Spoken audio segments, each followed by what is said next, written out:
C'est bon? Alors, bien bonjour à tous, marchand d'œuvre à l'appareil. Comme prévu, c'est l'interview. Alors, du coup, là, j'ai interviewé un auteur, un peintre, c'est le peintre de l'école de Poto. Là, on se retrouve à Poto. Je vais vous montrer également des images de l'intérieur, également des œuvres que l'on fait ici. Et même avec ces images-là, je vous montre clairement que même en Afrique et tout, les artistes, ils rigolent pas. Franchement, là, le travail que je vois, c'est un travail mais magique. Même très, très magnifique, rien qu'avec ce tableau-là. J'ai des questions à vous poser donc à l'auteur qui est à côté de moi, qui se nomme Monsieur Sylvestre, c'est ça? Enchanté. Juste avant de commencer, n'hésitez pas à vous abonner à ma chaîne YouTube et également à... du coup, moi j'ai des questions à vous poser. Bon, c'est qui a créé l'école de Poto? L'école de peinture de Poto est créée par un Français, on l'appelait M. Pierre Lhomme, un natif de l'Orient. Donc, les années 40, il était à Brazzaville, il habitait Brazzaville. En fait, il n'a pas créé l'école, il a créé son atelier. Ouais. Il a créé son atelier. Il travaillait seul pendant les moments creux qui marquaient. Autour de lui, il y avait 3 Congolais qui étaient comme marmitons, blanchisseurs, plus conducteurs. Alors, qu'est-ce qui se passe? Pendant les moments creux, comme je viens de le signifier, il prend sa palette, son chevalet. Il animait son atelier, il venait calmement. Alors, quand il part en ville pour aller faire ses courses, ou alors il avait son cafétéria de l'autre côté, là où actuellement la présidence. Quand il est au travail pour son cafétéria, il y a ces travailleurs récupèrent sa palette. Il animait comme ça, il dit que ça aussi on peut faire, à son retour, voici ce qu'on appelle la palette. À son retour, il constate que les mêmes mélanges qu'il laissait sur sa palette ne sont plus. Et il s'interroge. Finalement, à Mangali ici, il y a des mystères qui viennent pour récupérer sans se rendre compte qu'autour de lui, ces 3 travailleurs sont aussi des gens qui réfléchissent. Ils sont aussi culturels. Au fil des jours, il va mener des investigations pour chercher à savoir qui récupère sa palette. Parce qu'il ne voit pas les autres. Parce que quand les 3 messieurs, après avoir peint, ils récupéraient leurs feuilles. C'était la gouache, ainsi de suite. Et ils cachaient pour dire que si le patron nous retrouve avec ça, il va nous tuer. Alors, soudain, après les investigations, il va retrouver ces travailleurs autour d'une palette, assistant parmi les 3, assistant l'autre. C'est là où il va s'étonner et en donnant l'importance à ces 3 messieurs, vous êtes aussi des génies. Voilà comment l'embryon que nous appelons aujourd'hui l'école de peinture de Poto. Il dit désormais, vous allez travailler avec moi, vous êtes des chefs, des grands maîtres, donc je ne dois plus vous utiliser comme des garçons de cuisine. Voilà, ça c'est le commencement. Au fil des jours, il va demander une subvention. D'abord, il va écrire une pétition au gouvernement de l'AIF. Vous connaissez l'AIF? Non. Afrique équatoriale française, qui avait pour capitale Brazzaville. Donc, en quittant la France, il y avait encore une capitale de la France qui était Brazzaville. Alors, il va écrire une pétition.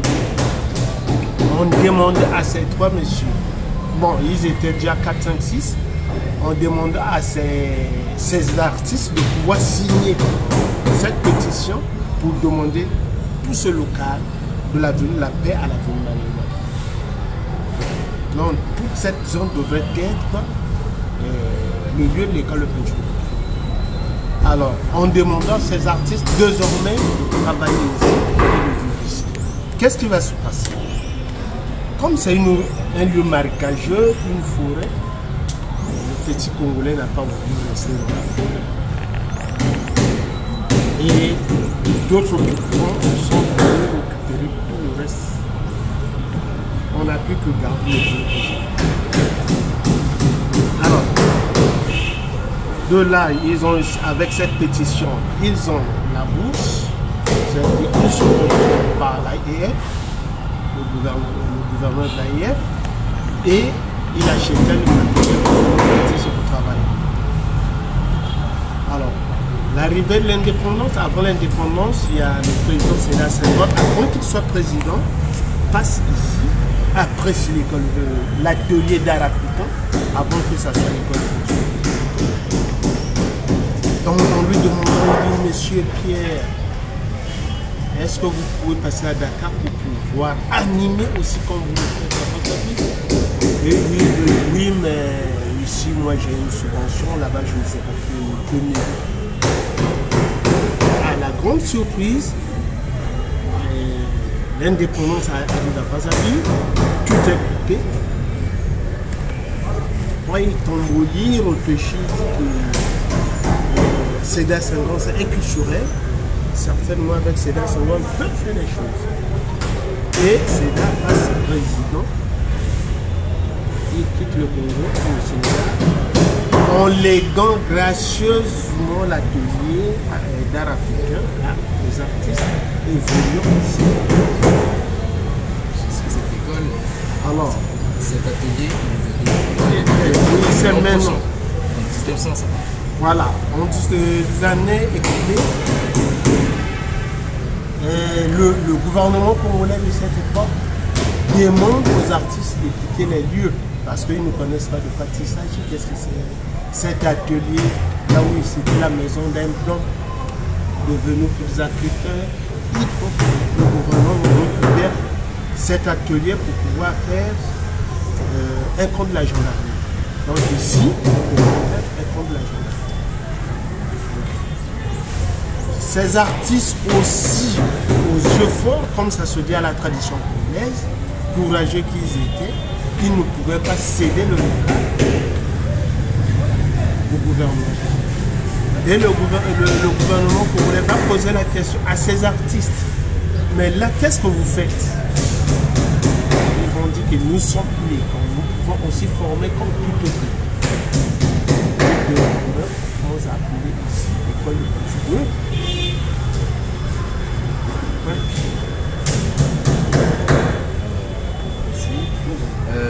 Je voulais vous poser cette question. Ici, c'est une école privée, mais est-ce qu'il y a des prérequis pour étudier ici? Bon, privé, pas privé, nous sommes organisés en association où nous recevons tout le monde. Donc, toutes les couleurs confondues, tous les âges confondus.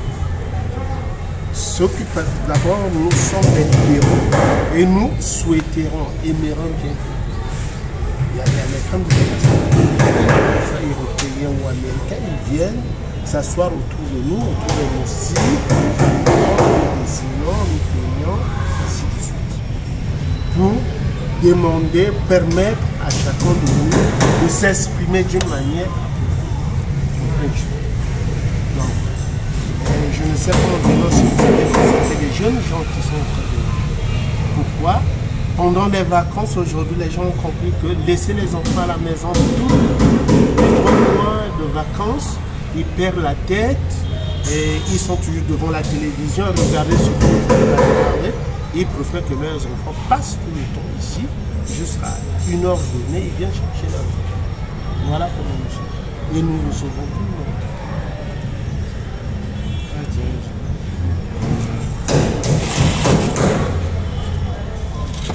Cette école, donc du coup, vous avez dit que il y a toutes les mixtés en gros qui sont là, que ce soit des Américains ou bien des Français ou bien d'autres. Oui, et j'ai su que cette école elle est reconnue internationalement. L'école de peinture de Poto Poto, c'est la plus vieille école d'Afrique noire. avec celle de Lubumbashi au Congo-Démocratique. Ah, Donc, si quand Pierre Lotte quittait le Congo pour le Sénégal, il y a eu le premier festival des arts nègres en 1966 au Sénégal, où l'école de peinture de Poto était invitée et premier en dessin. Nous ne sommes pas ce qu'on appelle un dessin académique. Nous avons des créations. Nous sommes dans la créativité imaginaire, à tel point que quand l'école de peinture de Poto s'est présentée en 1966 à Dakar, elle a été primée comme premier en dessin. Parce que ce genre de dessin rupestre, si vous avez étudié l'art rupestre, l'art égyptien, tout ce que vous avez vu dans les pyramides et autres, est aussi le son de l'école de peinture. Je dis bien que le son de l'école de peinture, à tel point que, surtout à l'époque d'Air Afrique, toutes les cartes, les menus, les programmes d'Air Afrique, c'était les images de l'école de peinture. Voire même Air France, entre-temps, a pris le système de produire l'école de peinture dans ses agents. Cette école, en gros, elle a un très grand patrimoine. C'est un patrimoine culturel où l'UNESCO, en fait, là, c'est le programme de l'UNESCO qu'on est en train d'aménager là. Ah, bien. Madame Audrey est passée là, la directrice générale de l'UNESCO est passée là, en octobre passé. Et il dit que j'ai entendu parler de l'école de peinture. Et je suis fier d'ailleurs d'arriver à l'école de peinture. Vous allez à Instagram ou à Google, nous et Madame Audrey sont le jardin de l'école de peinture. Mais c'est aux Congolais, aux responsables congolais de donner une certaine valeur, une certaine motivation. Sinon, les artistes ne se tracassent que entre eux-mêmes et avec leurs collaborateurs. Ce n'est pas une affaire d'État. L'État ne voit que le plan de la terre, mais l'artiste qui produit, c'est pas la terre, c'est comme un joueur de football. On a besoin de lui que le jour du jeu. Alors, il faut l'entretenir, le jeu. Sans entretien, et les maladies, et la famille, et puis voilà. C'est comme à l'école de peinture. En gros, en fait, avec ce que vous faites, ce que vous produisez, vous n'arrivez pas non plus trop bien à mais nous avons une production, mais il faut savoir réguler ça. Ah, et c'est compliqué ça. C'est très compliqué parce que une œuvre d'art, ce n'est pas le bout du pain au marché tous les jours vont acheter. Si vous avez 5 ou 10 pièces à la maison, c'est déjà tout un musée, ça suffit. Vous n'avez plus d'autres murs pour les fixer. Bon, il y a combien de Congolais qui achètent? Il y en a, mais lesquels? Une interrogation. Donc, en réalité, il fallait animer les artistes, leur rendre grâce. Imaginez, avec mon grand frère, ça nous fait pratiquement 40 ans ici. 40 ans, c'est pas 40 jours. Que vous ne vivez que de cette pièce. Là, le corona est venu encore frapper un coup de gifle où il n'y a plus de vol, les visiteurs sont devenus maigres. Le Congolais seul, avec son salaire, ne pourra pas venir chercher. Donc, on est fixé à la maison. C'est possible. C'est tout un bijoux pour eux. Mais justement, vos œuvres d'art, vous les vendez pas à l'étranger et tout, vous ne les mettez pas dans des expositions également, et pas juste uniquement au Congolais. Bon, et ça nous fait depuis 2014 que nous étions là. Parce que voyager, c'est pas donné à n'importe qui. On a travaillé avec une association de Bretons. On appelle ça les petites cités de caractère. Les petites cités de caractère. Nous étions à bonjour. Nous étions à Nantes, de Nantes, nous nous sommes disloqués dans la région où vous avez une semaine, 3 à 7 jours par ville, par commune, pour peindre la nature de la culture bretonne. Et c'était extraordinaire.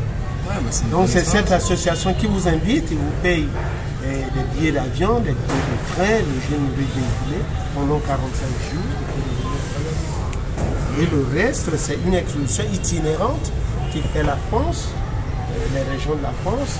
Après la France, ça vient à Paris, et puis il y a eu, comment nous appelons, une exposition, comment on appelle? Universelle. Ouais, non, pas universelle, de vente aux enchères. Ah. Et c'était extraordinaire. À quand le Congolais va penser pour pouvoir faire tout ça là? Ceux de la France le font au compte de qui? On a des frères congolais qui sont en France, mais ils aiment faire. Hein. On a, je crois, Ganga, il est à Paris, il y a l'autre qui est à Nantes, il y a ceci. Là, ils sont en train de se tracasser pour la restitution des œuvres africaines, ce que l'autre avait signifié. Mais c'est pas ça d'abord. Nous allons, oui, ça va nous arriver, mais nous n'avions pas de musée, nous n'avions pas de ceci. Ça ira dans la maison de qui? Prenons le cas de... Je ne veux pas peut-être parler de la politique. Parlons de nos économies. C'est dans la maison des gens. Combien de fois, si on pouvait recevoir, je dis bien que recevoir tout ce qui est en France ou en Europe, je ne sais là où peut-être on va enterrer ça. Peut-être nous allons enterrer ça. Sans ça, trouver un local. Oui, on a des hôtels qui sont tout nus. Nous avons des édifices tout nus. Or, le président de la République avait signé un décret en 1987 pour toutes les constructions de l'État. Il faut que ça soit habillé par la culture congolaise. Même si nous avons un gouvernement, et je dis ce gouvernement, en fait, nous sommes plus âgés que le gouvernement, parce que nous on connaît, mais ils ne connaissent pas. Ils sont comme les petits enfants, ils ne connaissent pas. Mais si nous le disons à un ou deux ministres, est-ce que vous le savez bien, même avec le ministre de la Culture, il ne sait pas qu'il y a un décret, vous qui travaillez là, il y a un décret. Mais vous qui êtes à la culture, il y a un décret qui signifie ceci par le président de la République. Qui va t'entendre? Nous ne sommes que des fous. Nous sommes des fous qui imaginent que les véritables fous, ce sont ceux qui sont là. Parce que pour le travail, c'est pas leur affaire. C'est pour gérer les petits fonds qui détiennent. C'est ça. Les véritables fonds sont là. Ce n'est même pas le pétrole, même pas le bois.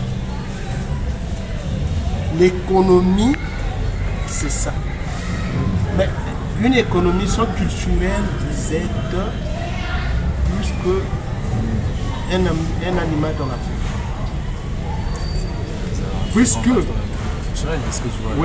Puisque l'animal, n'importe quel animal, même la fourmi, a une économie. Mais l'animal n'a pas la culture. Ce qui nous distingue entre l'homme intelligent et l'animal, c'est la culture. Si vous vous appelez Malonga, je sais bien que Malonga doit être de tels hommes parce qu'on est culturé. Si vous... J'ai su, juste parenthèse, j'ai su qu'il y a un très grand artiste qui s'appelle Malonga aussi. Oui, il nous a quittés il y a... En 2009, c'est ça? Oui. Ah, parce qu'on était venu ici. Il habitait tout juste à côté. On était venu ici, oui. Donc, voilà. Il est mort quand? Pardon? Il est mort quand?